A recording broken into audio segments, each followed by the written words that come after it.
All right, what's up, guys? Thank you for holding on with us. Welcome to another edition of Movers and Shakers Unlimited.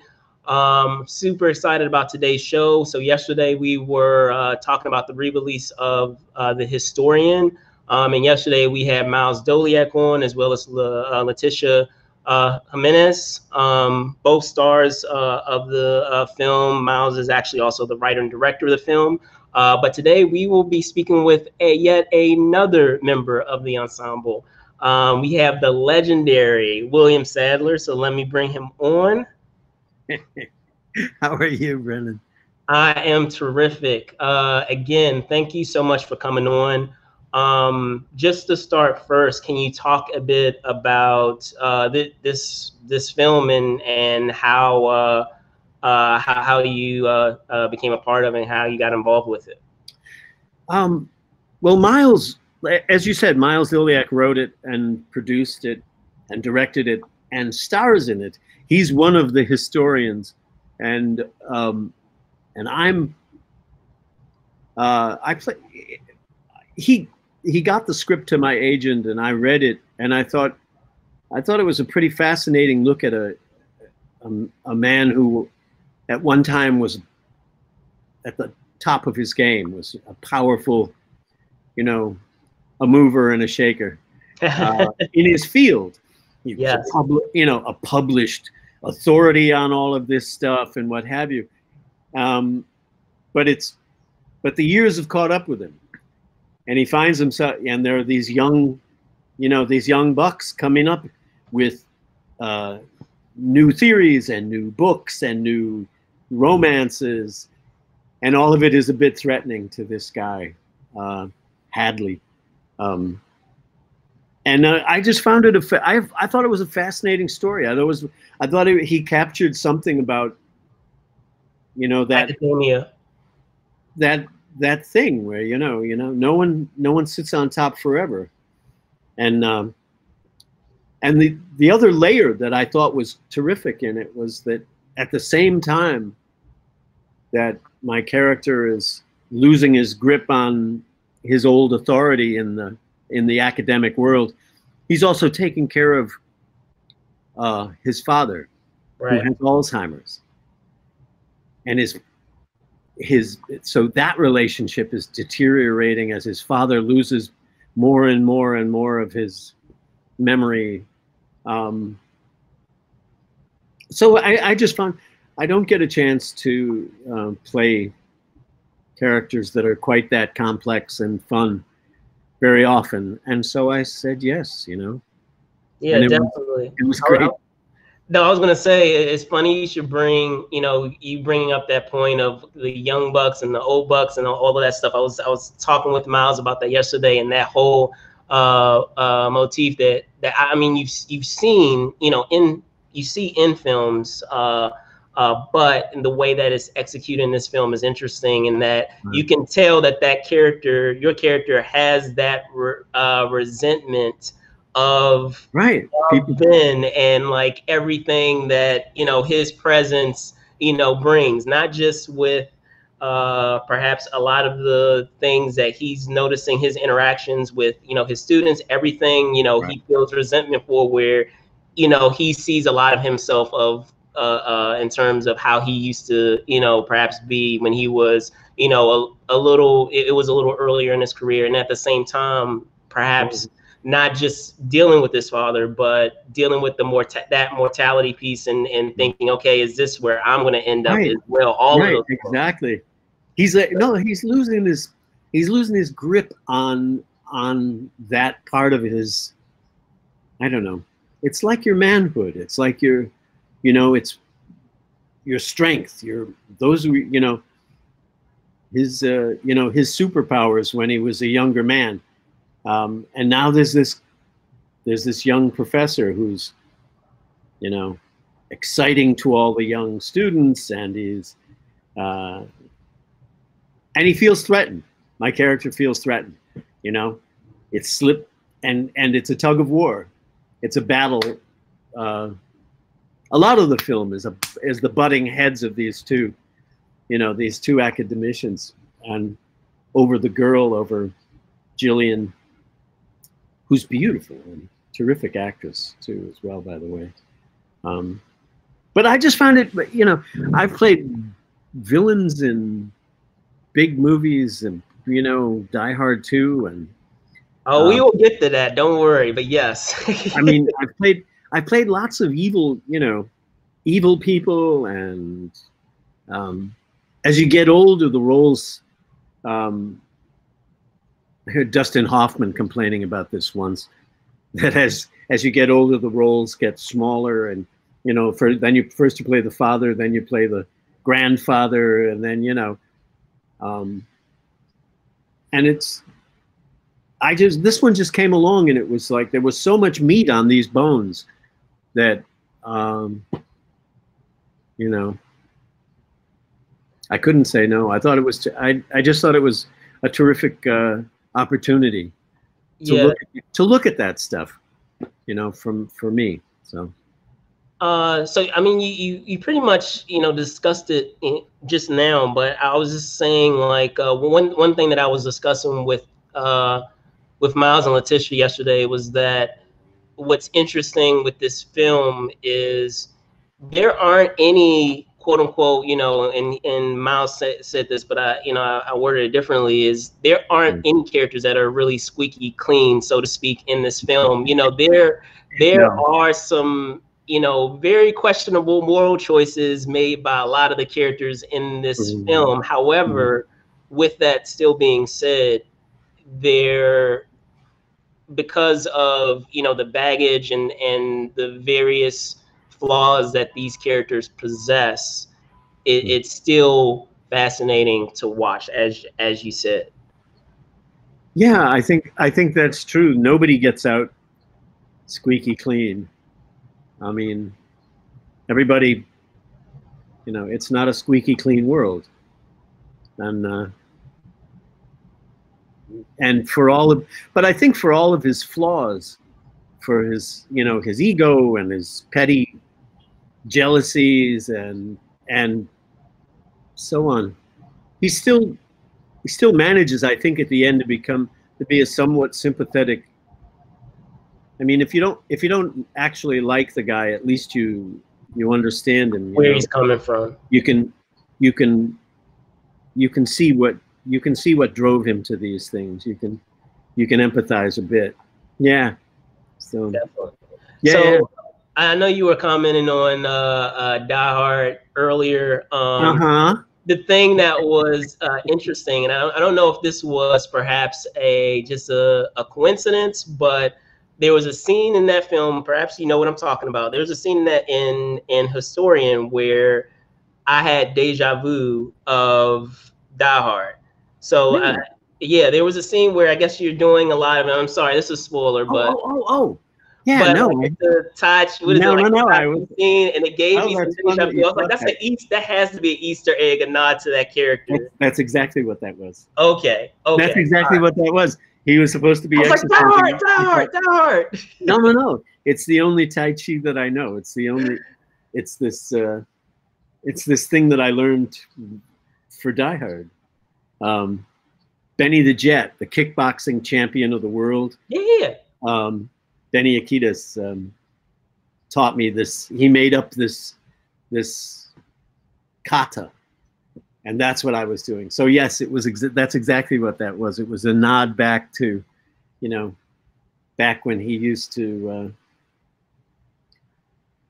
look better without his clothes than he did with his clothes. You know, back to when he was actually a dangerous human.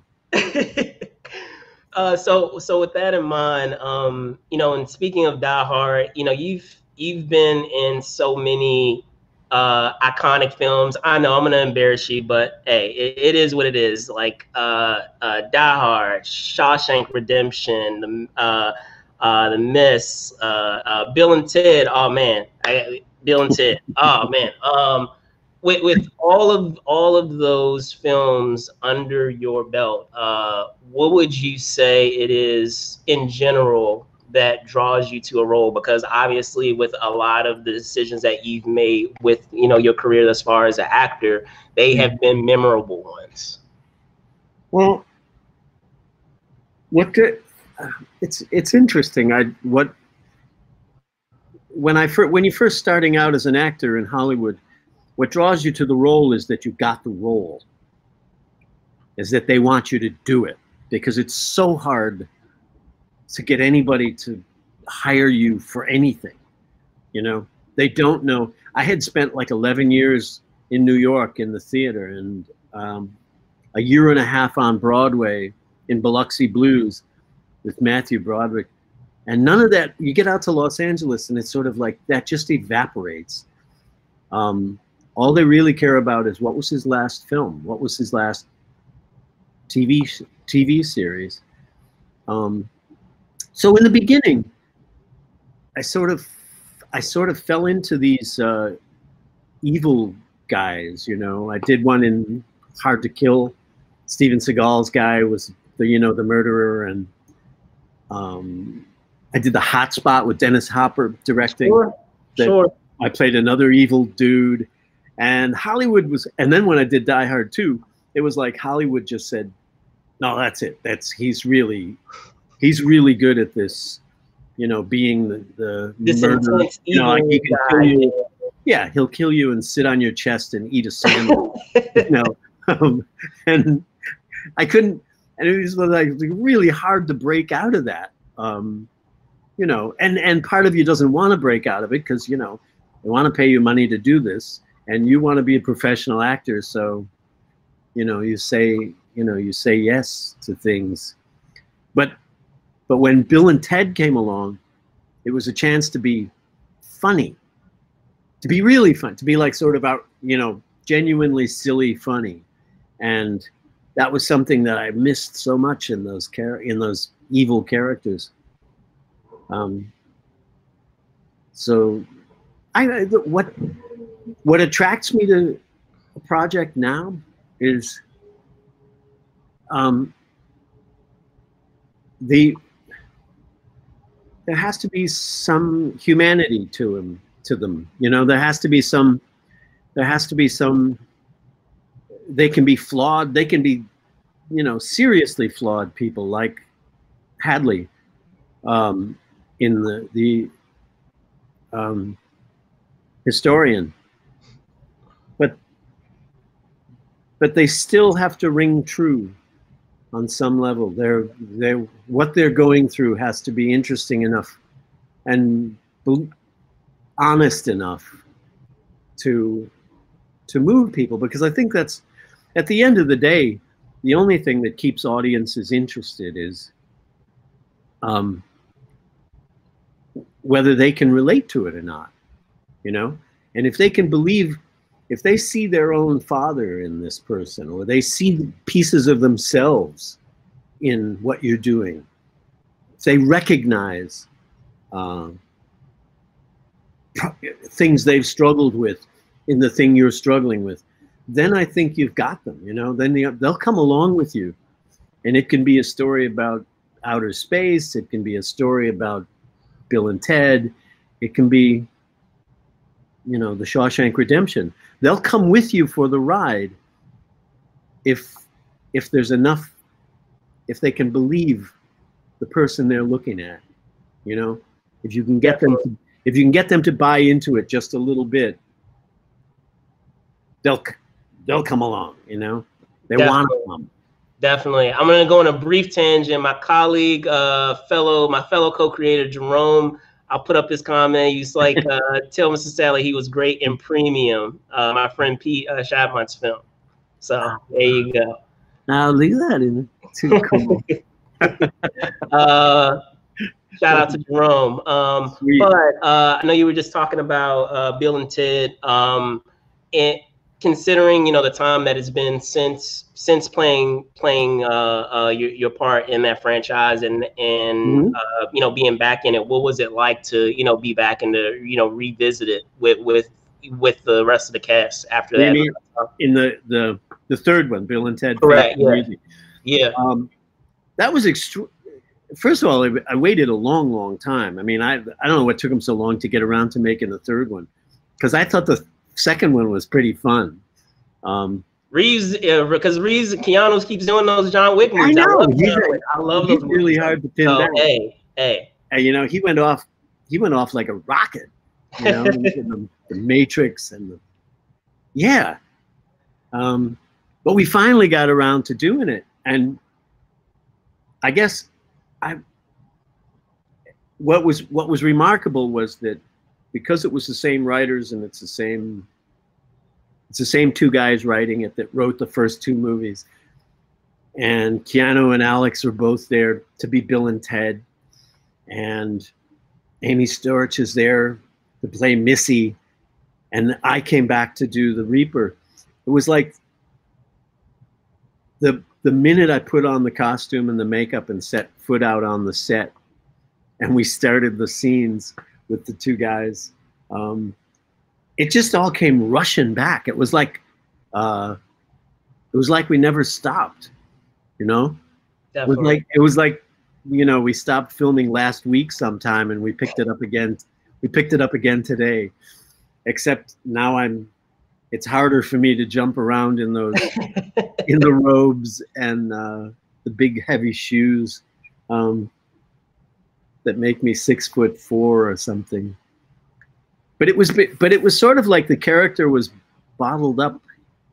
It had been bottled up for all of those years, and when I finally got to pull a cork out of the bottle, the Reaper just came spewing back out like it was embarrassing. I was making up lines and I'm going on and, you know, I'm ad-libbing left and right, because once that character takes over, it's like I can't shut him up, you know. He's really got a mind of his own, and some of it is really funny and stayed in the movie, and some of it they cut out. But it was really, but the energy was all still there with the guys, you know. So that's awesome. And speaking of all this, you know, genre fare, whether you talking about Die Hard, you know, action films, Demon Knight holds a very special place in my heart. I like that film a lot. I do too. For all its zaniness, I like that film. Bill and Ted, obviously.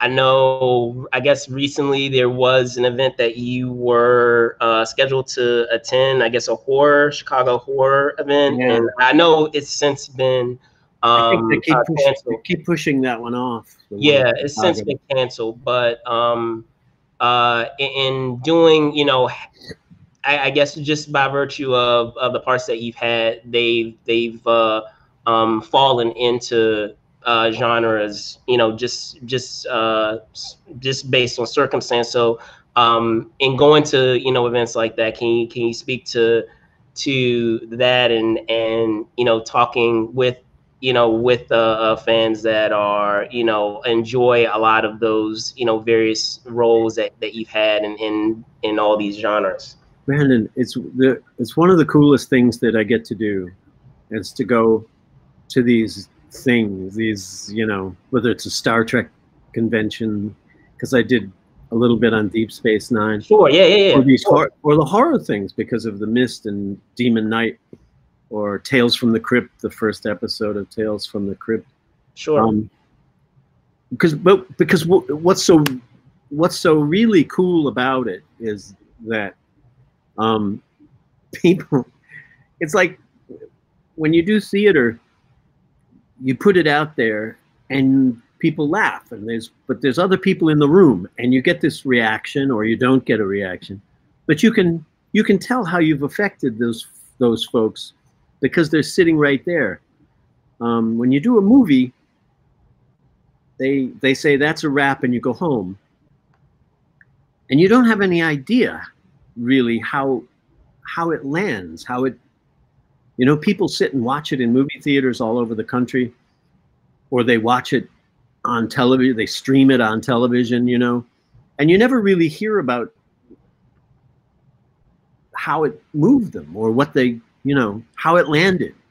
Yeah. Until you go to these shows, until you go to the horror conventions or the, you know, these fan conventions. And it's really wonderful. It's very gratifying. It's terrific for your ego, by the way. to sit there and have one person after another come up and say, I loved you in the, you know, I loved you in The Mist, or I loved you in Demon Knight is my favorite movie, and can I get a picture? So I'm always kind of surprised because everybody who comes up and wants an autograph or whatever has a different thing that it's like everybody's got a favorite thing and they're not all the same. You know, lots of people went like Shawshank, just as many people liked Bill and Ted, you know, and the horror geeks are like just geeking out that Breaker is there from Demon Knight. Yeah. Which I didn't realize at the time was it was really kind of Ernest Dickerson directing. And Jada Pinkett, she was Jada Pinkett then. Billy Zane, like, Billy yeah, Zane, I could go on. Every scene he was in. Thomas Hayden Church. Yeah, I know. Yeah, like, I know. Like, I can go on and on. But look at that cast. You couldn't get those crazy, crazy. It was just remarkable. And we shot the thing for $1.98 in a, I mean, it was super low budget. Wow. And we shot it in an airplane hangar in Sherman Oaks. It wasn't even on a sound stage at a studio. It was they found this airplane hangar and built the set in there, in Sherman Oaks. And then the biggest problem we had were the pigeons that lived in the rafters, because they would make noise. You'd hear this behind every scene, and we have to go again. The pigeons we tried to shoo them away and catch them and scare them. And I think at one point they were firing off they would fire off a shotgun with blanks, and then to scare them, and it would scare them, and they'd run away, and then we could shoot, and then they'd say action. So you hear this like boom, action. Ask Ernest about that. Anyway, we had a ball shooting it. It was really, really fun to film. No, like I said, that film holds a very, you know, special place in my heart. If it's on TV, I have to watch it all the way through. Like, I have a lot of fun watching that film. So, well, with all of that being said, right now, currently, you know, things are now thankfully starting to slowly pick back up in terms of Right. you know, everyone getting on set and all of those things. How has that been currently, you know, for you? Have you been able to, you know, get back on set, and what has the environment been like now, or is it still kind of on pause? Really, it's still shut down. I'm just before, I think it was March 14th, I was shooting a movie in Boston, just outside of Boston in Natick, called Shrine, for Screen Gems. It's kind of a horror thing. Okay. And it and I was playing a priest. It was really good, and I was having a lot of fun, and we were filming away. And because I live close enough to Boston to drive, I drove home for the weekend, and you know, we have the weekends off, so I just came home, and I got a call Sunday night saying, "Don't come back," because they shut down the production. And now every once in a while I get a phone call from the producers saying, "Well, we've rewritten the scenes so you don't have to be with other actors. We can shoot you separately, and we're gonna put you in a hotel room that no one has been in, and no one comes and goes," and I'm just on and on and on and on. So they're trying to get I think everybody is trying to get back to work in some safe way, but Sure. But this virus is still very much out there. Yeah. And it just doesn't care. It doesn't care who you voted for. It doesn't care. It doesn't care what you look like. It doesn't care. And there are people, and like I happen to be one of the people that are old enough and have other things going on, so it's sort of more dangerous maybe for me than younger people. But even younger people, they said 50% of the hospitalizations that are going on in the West are people under 40. Yeah. 50% of them. Half of this bloom is now younger people. Yeah. So yeah. So they're trying to get back to work. We're trying to make movies again. But I don't. But it's really slow, and they have to. Everybody's being so careful because I guess you don't want to get your people sick, but yeah, you don't want to start the filming again and then have to shut down because one of your actors came down positive, or sure, No, I got you. So with all of that said, I know we were talking about the Historian. So for those of you watching out there, the Historian is now on Tubi TV. If I understand, it premiered last week. So it's been on from June 19th. But Mr. Sadler, thank you so much. It's an honor to have you on the show. Thank you. Big fan of your work. Thank you so much for coming on. Can you tell folks where they can find you? I'm on Facebook. I'm on Twitter. WM_Sadler. I have a YouTube channel where I sing songs and tell stories about. And we didn't even get into that. War stories we didn't even get into that either. So, but yeah, go ahead. It's called. I think if you Google William Sadler, it'll come up, just my name on YouTube. But it's called The Kitchen Tapes because I tape them all in my kitchen. But yeah, but keep your eyes peeled for the Historian. Definitely. No, I had a chance to see it. Like I said, I enjoyed it. So for those of you out there, I highly encourage you to check it out. I'm looking forward to the new Bill and Ted as well, and seeing it in there. Once we are back in theaters, once we're able to get be able to be back in theaters, please get haircuts. Right. But with that being said, guys, again, thanks for watching. I'm Brandon Choi, host and co-creator of Movers and Shakers Unlimited. You can find us on Facebook, obviously, on Instagram at Movers Shakers Unlimited, at Twitter on Move and Shake UNLTD. You can find me at Brandon Choi ENT on Twitter and Brandon Choi _ENT on Instagram. So with all that being said, be safe out there. Thanks for watching. See you soon. Bye. Bye-bye.